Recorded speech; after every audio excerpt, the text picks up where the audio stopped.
Hi friends, നമ്മൾ ഇന്ന് പരിചയപ്പെടാൻ പോകുന്ന ഒരു വിശിഷ്ട ഒരു അതിഥിയാണ്.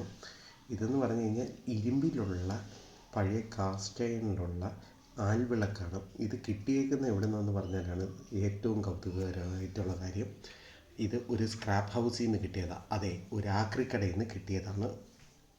ഇത് കുറച്ചൊക്കെ ഡാമേജസ് ഒക്കെ ഉണ്ട്. പക്ഷേ എന്നാലും ആ ആക്രി കടയിലെ ഉടമയും കൂടെ നമ്മൾ സമ്മതിച്ചു കൊടുക്കണം. കാര്യം എന്താണെന്ന് വെച്ച് കഴിഞ്ഞാൽ കഴിഞ്ഞ ഒരു മാസമായി ഞാൻ ആ ഭാഗത്തോട്ടേ പോയില്ല. അദ്ദേഹം അത് എടുത്തു വെച്ച് നശിപ്പിക്കാതെ അത് എടുത്തു വെച്ചിട്ട് അത് നമ്മുടെ മ്യൂസിയത്തിലേക്ക് അത് ഡൊണേറ്റ് ചെയ്തിരിക്കുകയാണ്. പുള്ളിയുടെ പേര് സരസൻ എന്നാണ്. സോ പുള്ളിയാണ് എനിക്കിത് തന്നത്.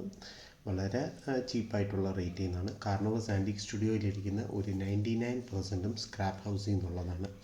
ആൻറ്റിക് മാസ്റ്റർ വന്നപ്പോൾ മുതലാണ് ശകലമെങ്കിലും മൂല്യം കൊടുത്ത് നമ്മൾ സാധനങ്ങൾ വാങ്ങാൻ തുടങ്ങിയത്.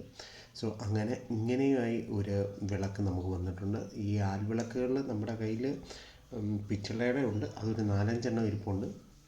അപ്പോൾ ഇതും കൂടെ ചേർത്ത് വരുമ്പോൾ ഇതൊരു ഏകദേശം 13 കിലോ തൂക്കം വരുന്ന ഒരു ആൽവിളക്കാണ്. കാണുന്ന പോലെ വലുതൊന്നുമല്ല, ചെറുതാണ് സംഭവം. സോ ഇതും ഈ അതിഥി നമ്മുടെ കാർണോവസ് മ്യൂസിയത്തിലോട്ട് വന്നു ചേർന്നിട്ടുണ്ട്. ഇത്രയേ ഉള്ളൂ കേട്ടോ. Signing out, Nijesh Chandra. Have A nice day and stay tuned with lot of surprises.